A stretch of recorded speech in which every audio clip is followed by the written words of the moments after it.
పిల్లలు, ఈరోజు మనం మన తెలుగు పాఠంలో భాగంగా చందమామ రావే అనే అభినయ గీతాన్ని పాడుకుందాం. మీ అందరూ కూడా పాడతారు కదా? చందమామ రావే, జాబిల్లి రావే, కొండెక్కి రావే, కోటి పూలు తేవే. చందమామ రావే, జాబిల్లి రావే, కొండెక్కి రావే, కోటి పూలు తేవే. బండెక్కి రావే, బంతి పూలు తేవే. బండెక్కి రావే, బంతి పూలు తేవే. తేరు మీద రావే, తేనె పట్టు తేవే. పల్లకిలో రావే, పాలు పెరుగు తేవే. పల్లకిలో రావే, పాలు పెరుగు తేవే. పరుగెత్తి రావే, పనస పండు తేవే. పరుగెత్తి రావే, పనస పండు తేవే. నా మాట వినవే, నట్టింట బెట్టవే. నా మాట వినవే, నట్టింట బెట్టవే. అన్నింటినీ తేవే, అందరికి ఇయ్యవే. అన్నింటినీ తేవే, అందరికి ఇయ్యవే. చందమామ రావే, జాబిల్లి రావే, కొండెక్కి రావే, కోటి పూలు తేవే. బండెక్కి రావే, బంతి పూలు తేవే. తేరు మీద రావే, తేనె పట్టు తేవే. పల్లకిలో రావే, పాలు పెరుగు తేవే. పరుగెత్తి రావే, పనస పండు తేవే. నా మాట వినవే, నట్టింట బెట్టవే. అన్నింటినీ తేవే, అందరికి ఇయ్యవే. ఓకే, ఈ విధంగా మీ అందరూ కూడా ఈ చందమామ అనే పాఠాన్ని రాగయుక్తంగా ఆలపించండి. తల్లిదండ్రులు కూడా ఇంకా బాగా ఈ పాటని పాడి పిల్లలకు వినిపించడానికి ప్రయత్నం చేయండి. ఇప్పుడు మనకి ఈ చందమామ అనే ఈ పాఠం ద్వారా ఇక్కడ ఎటువంటి అక్షరాలు మనకి పరిచయం చేశారో చూద్దాం. నా సా అంటే నా సా అంటే ఇప్పుడు నా అనే అక్షరం ఎక్కడ వచ్చిందో సా అనే అక్షరం అంటే పనస. పనసాలో నా సా రెండు కూడా మనకి ఇక్కడ రావడం జరిగింది.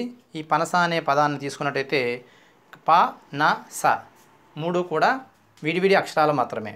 ప నా స పనస ఈ మూడు అక్షరాలు కలపడం వల్ల ఒక పదం ఏర్పడటం జరిగింది.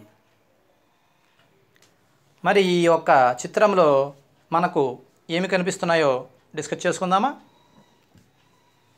చూడండి, ఇక్కడ చిత్రంలో ఒక చక్కటి చందమామ కనిపిస్తుంది.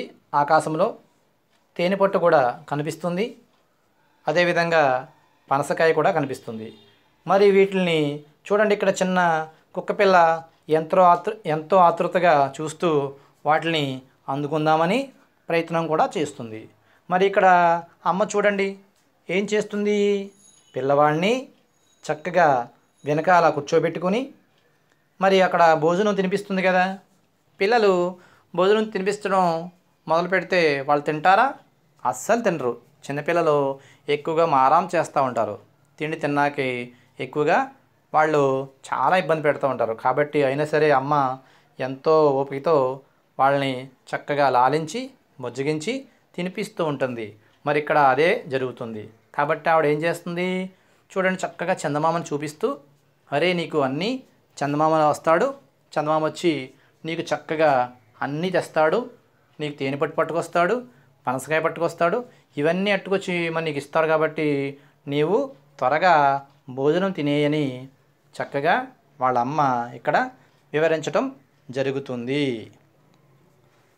తర్వాత టాపిక్ చూడండి. వినండి, మాట్లాడండి, గేయం పాడండి, అభినయించండి. నేనైతే గేయం పాడాను, మీరైతే అభినయిస్తూ గేయాన్ని ఆలపించండి. పిల్లలకి ఆ విధంగా నేర్పించండి. పాఠం చిత్రంలో ఎవరేం చేస్తున్నారో చెప్పండి. మనం పాఠంలో చిత్రం కోసం చెప్పుకోవడం జరిగింది. క్రింది చిత్రం ఆధారంగా మాట్లాడండి. ఇప్పుడు ఈ చిత్రాన్ని మన పిల్లలకు చూపించి మీరు మాట్లాడించడానికి ప్రయత్నం చేయండి.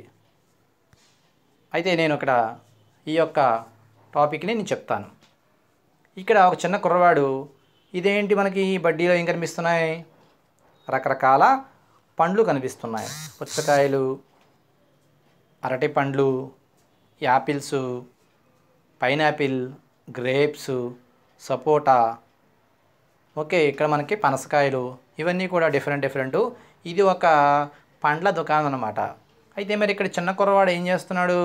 అమ్మో, ఇన్ని రకాల పళ్ళు ఉన్నాయేంటి ఇక్కడ ఈ యొక్క దుకాణంలోని, వాటిని చూస్తూ ఉన్నాడు. మరి ఇక్కడ ఒక పెద్దతను ఏం చేస్తున్నాడు? ఈ ఫ్రూట్స్లో, ఈ యొక్క పళ్ళలో ఏ పళ్ళు కొనుక్కోవాలి, ఏ పళ్ళు బాగున్నాయో అనే విషయాన్ని ఇక్కడ ఇతను గమనించడం జరుగుతుంది.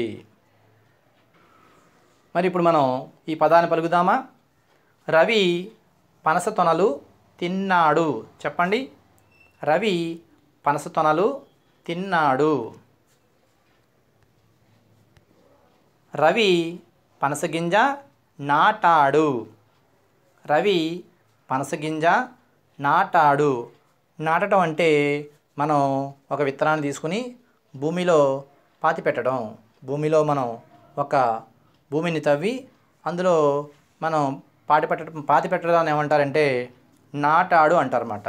ఆ విధంగా నాటితే మనకి నీరు పోసిన తర్వాత ఆ ఒక్క గింజ నుంచి మొక్క రావడం జరుగుతుంది.